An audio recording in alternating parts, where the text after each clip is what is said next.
Hello guys, welcome back to റിയാറ. പുതിയ വീഡിയോയിലേക്ക് എല്ലാവർക്കും സ്വാഗതം. ഇന്ന് നമ്മൾ ഉണ്ടാക്കാൻ പോകുന്നത് കോട്ടയംകാരുടെ സ്പെഷ്യൽ പിടിയാണ്. നമുക്ക് അടുത്തത് പിടി ഉണ്ടാക്കുന്നത് എങ്ങനെയാന്ന് നോക്കാം. പിടി ഉണ്ടാക്കാനായിട്ട് നമുക്ക് ആവശ്യമായ ചേരുവകൾ, നമുക്ക് അപ്പത്തിന് വേണ്ടി ഉപയോഗിക്കുന്ന പൊടി ഒരു 3 കപ്പ് എടുക്കാം. ഇവിടെ ഞാൻ 1 കപ്പ് എടുത്തു വെച്ചിട്ടുണ്ട്. ഇനി അത് 3 കപ്പാക്കാം. 3 കപ്പ് അപ്പത്തിനുള്ള പൊടി, 1/2 കപ്പ് റവ, തേങ്ങ, 1 മുറി തേങ്ങ ചിരണ്ടി വെച്ചിരിക്കുന്നത്, 10 ഉള്ളി, 5 വെളുത്തുള്ളി, കുറച്ച് ജീരകം, കുറച്ച് കറിവേപ്പില ഞാൻ എടുത്തു വെച്ചിട്ടുണ്ട്. പിന്നെ കുറച്ച് ഉള്ളി ഞാനത് അരിഞ്ഞു വെച്ചിട്ടുണ്ട്. ഇനി നമുക്ക് ഇതിലോട്ട് ഉള്ളിയും വെളുത്തുള്ളിയും ജീരകവും മിക്സിയിലിട്ട് ജസ്റ്റ് ഒന്ന് ചതച്ചെടുക്കാം. എന്നിട്ട് നമുക്ക് തിരിച്ചു വരാം.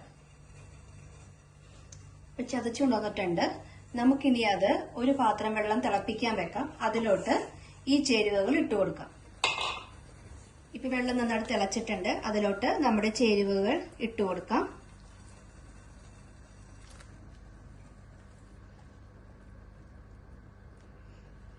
ഇങ്ങനെ വെള്ളത്തിലിട്ട് തിളപ്പിക്കുന്നത് അതിന്റെ ടേസ്റ്റ് എല്ലാം വെള്ളത്തിലോട്ട് ഇറങ്ങാനായിട്ടാണ്. വെള്ളം തിളച്ച് കഴിയുമ്പോൾ നമുക്കത് പൊടിയിലോട്ട് ചേർത്ത് കൊടുക്കാം.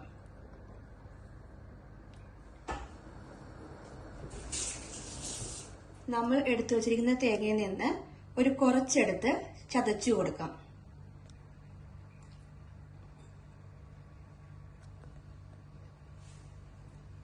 നമുക്കിനി ചതച്ചിട്ട് വരാം. വെള്ളം ഇപ്പോൾ നന്നായിട്ട് തിളച്ചിട്ടുണ്ട്. അതിലോട്ട് നമുക്ക് ആവശ്യമായ ഉപ്പ് ഇട്ട് കൊടുക്കാം.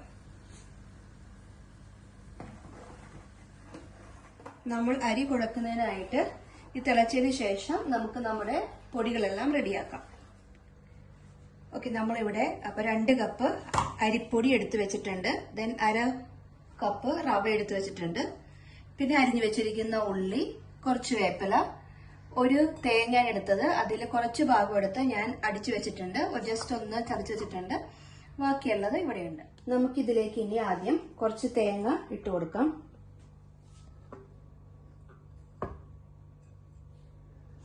അടിച്ചു വെച്ചിരിക്കുന്ന തേങ്ങയും ഇട്ട് കൊടുക്കാം. നന്നായിട്ടൊന്ന് കൂട്ടി യോജിപ്പിക്കാം.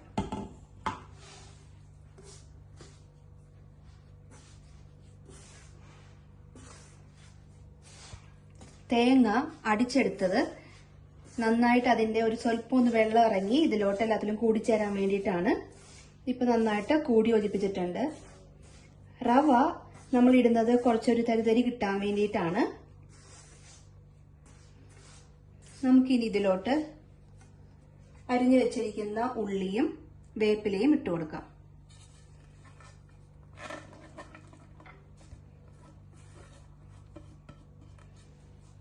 ഇനി നമ്മളവിടെ തിളപ്പിക്കാൻ വെച്ചിരിക്കുന്ന വെള്ളം അതിലോട്ട് കുറേശ്ശെ ഒഴിച്ച് ഇവിടെ യോജിപ്പിക്കാം.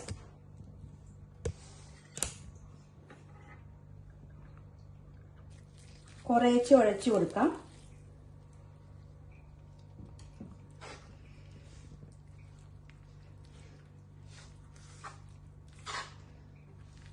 ചില സ്ഥലങ്ങളിൽ വേപ്പില ഇടാറില്ല, പക്ഷെ ഞാൻ വേപ്പില ഇടാറുണ്ട്. അതൊരു മണത്തിന്, ഒരു ടേസ്റ്റിനും കൂടി വേണ്ടിയിട്ടാണ്.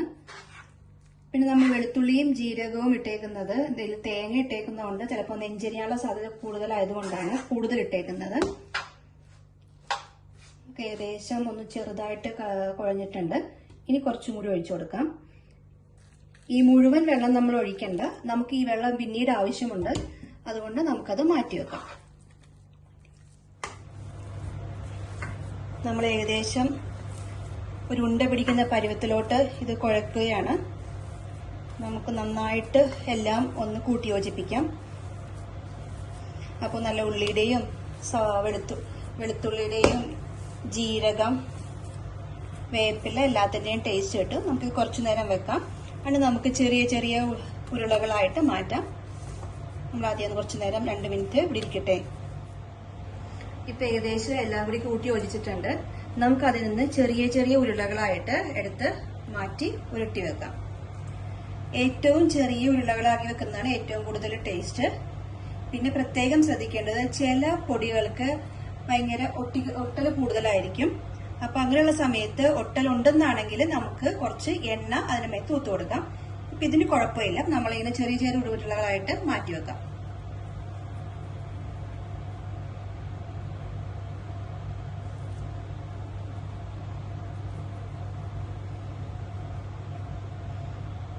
ചെറിയ ഉരുളകളാവുമ്പോഴത്തേക്കും അതിന്റെ ടേസ്റ്റും ഉണ്ടാവും, പെട്ടെന്ന് അങ്ങനെ കൂടിച്ചേർന്ന് കിടക്കില്ല. അപ്പോൾ ഇതിങ്ങനെ മാറ്റി മാറ്റി നമുക്ക് വെച്ചു കൊടുക്കാം. നമ്മളിപ്പോ ചെറിയ ചെറിയ ഉരുളകളാക്കി വെച്ചിട്ടുണ്ട്. പ്രത്യേകം ശ്രദ്ധിക്കാനുള്ളത് ഉരുളകള് മേളി മേളി കയറ്റി വെക്കരുത്, പൊട്ടിപ്പോവാൻ സാധ്യതയുണ്ട്. അപ്പൊ 2 പാത്രത്തിലായിട്ടോ അല്ലെങ്കിൽ വലിയ പാത്രത്തിലായിട്ടോ എടുത്തു വെക്കാൻ വേണ്ടി ശ്രദ്ധിക്കുക. നമുക്കിനി ഒരു ഉരുളിയുള്ളവര് ഉരുളിയിൽ വെക്കാൻ നോക്കുക. അല്ലെങ്കിൽ അടിഭാഗം നല്ല കട്ടിയുള്ള പാത്രത്തില് നമുക്കിപ്പോ വെള്ളം തിളപ്പിക്കാനായിട്ട് വെക്കാം. ഞാനിപ്പോ പാത്രം വെച്ചിട്ടുണ്ട്. അതിലോട്ട് ഞാൻ നേരത്തെ പറഞ്ഞ പോലെ നമ്മൾ എടുത്ത് ഉപയോഗിച്ചതിന്റെ പകുതിയായ ആ വെള്ളം ഇരിപ്പുണ്ട്. അതായത് ജീരകവും വെളുത്തുള്ളിയും ഉള്ളിയും ഇട്ട് തിളപ്പിച്ച വെള്ളം, അത് ഇതിലോട്ട് ഒഴിച്ചു കൊടുക്കാം. നമ്മൾ ഇതിലിട്ടാണ് നമ്മൾ ഉരുട്ടി വെച്ചിരിക്കുന്ന ഉണ്ടകളെല്ലാം വേവിക്കേണ്ടത്. അപ്പോൾ ഇത്രയും കൂടി വെള്ളം നമുക്ക് അതിലോട്ട് ഒഴിച്ചു കൊടുക്കാം. ഇനി വെള്ളം തിളക്കാനായിട്ട് നമുക്ക് വെയിറ്റ് ചെയ്യാം. നമുക്കിനി നമ്മുടെ ബാക്കിയുള്ള തേങ്ങ കുറച്ചിരിപ്പുണ്ട്. നമ്മളത് ലാസ്റ്റ് വെക്കാൻ വേണ്ടിയിട്ടാണ് വെച്ചേക്കുന്നത്. അപ്പോൾ നമുക്ക് അതിലോട്ട് കുറുകാനായിട്ട് കുറച്ച് അരിപ്പൊടി, ഞാൻ ഏകദേശം നേരത്തെ എടുത്ത ആ കപ്പിന്റെ തന്നെ കാപ്പാകം അരിപ്പൊടി എടുത്തേക്കുന്നത്, അത് ഇതിലോട്ട് ഒഴിച്ചു കൊടുക്കാം. എന്നിട്ട് നമുക്ക് ഇട്ട് കൊടുക്കാം. നമുക്ക് നന്നായിട്ടൊന്ന് ഇളക്കാം. അതിലോട്ട് കുറച്ച് വെള്ളം ഒഴിച്ചു കൊടുക്കാം.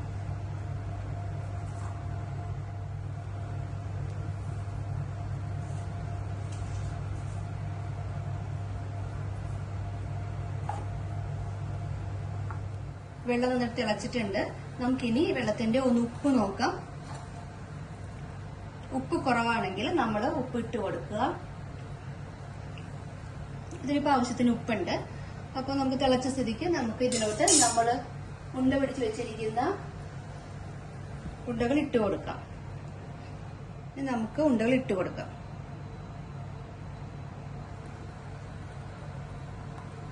ഉണ്ടകളിടുമ്പോൾ പ്രത്യേകം ശ്രദ്ധിക്കേണ്ടത് എല്ലാം ഒട്ടിച്ചേരാത്ത രീതിയിൽ ഇട്ട് കൊടുക്കാം. നമ്മളിപ്പോ എല്ലാ ഉണ്ടകളും ഇട്ട് കഴിഞ്ഞിട്ടുണ്ട്. ഇനി നന്നായിട്ട് തിളക്കാനായിട്ട് വെക്കാം. ഇപ്പൊ നമ്മൾ ഇളക്കി കൊടുക്കരുത്. അപ്പൊ ഇളക്കിയിട്ടുണ്ടെങ്കിൽ അത് പൊടിഞ്ഞു പോകും. നന്നായിട്ട് തിളക്കുന്നവരെ നമുക്ക് വെയിറ്റ് ചെയ്യാം. നമുക്കിപ്പോ ഇട്ടുകൊടുത്തിരിക്കുന്നുണ്ട്, നന്നായിട്ട് തിളച്ചതായിട്ട് കാണുന്നുണ്ട്. നമുക്കൊന്ന് പതുക്കെ ഇളക്കി കൊടുത്ത് നോക്കാം. ഇളക്കി കൊടുക്കുമ്പോൾ ശ്രദ്ധിക്കേണ്ടത് ഉടഞ്ഞു പോകരുത്. നമ്മൾ നന്നായിട്ടൊന്ന് ഒരേ വശത്തേക്ക് ഇളക്കി കൊടുക്കാം. ഇപ്പൊ ഏകദേശം ഉണ്ടകളെ വിട്ടുവിട്ടിരിപ്പുണ്ട്. നമുക്കിനി നമ്മൾ എടുത്തു വെച്ചേക്കുന്ന തേങ്ങയും പൊടിയും കൂടി ചേർത്തത് പതുക്കെ ഇതിലേക്ക് ഇട്ട് കൊടുക്കാം.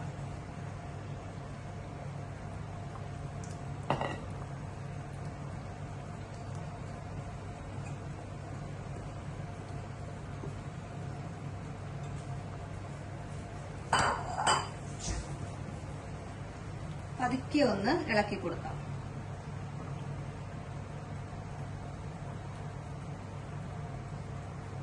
തേങ്ങാപ്പാലും തേങ്ങയും അതും ഒന്ന് കുറുകി കിട്ടാൻ വേണ്ടിയിട്ടാണ്.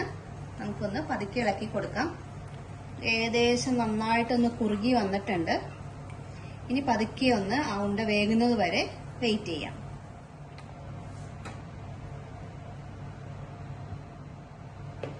ചില സ്ഥലങ്ങളില് തേങ്ങാപ്പാലാണ് ഒഴിക്കാറുള്ളത്. അതായത് 2ാം പാലോ 1ാം പാലൊക്കെ ഒഴിക്കാറുള്ളത്. ഞാനിവിടെ ഇടുന്നത് തേങ്ങയാണ്. അതാണ് എനിക്ക് ഇത്രയും കൂടി നന്നായിട്ട് തോന്നിയിട്ടുള്ളത്.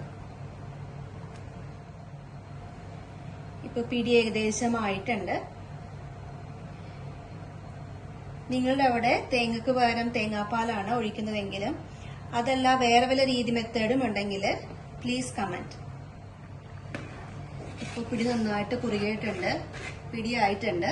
നമുക്കിത് തണുത്തിട്ട് നമുക്കിത് സെർവ് ചെയ്യാം. പിടിയും കോഴിയുമാണ് സാധാരണ നമ്മൾ ഉപയോഗിക്കുന്നത്. നമുക്ക് പിടിയും കോഴിയുമോ പിടിയും താറാവുമോ ഒക്കെ ഉണ്ടെങ്കിൽ നമുക്ക് അതനുസരിച്ചിട്ട് അതും കൂട്ടി കഴിക്കാം.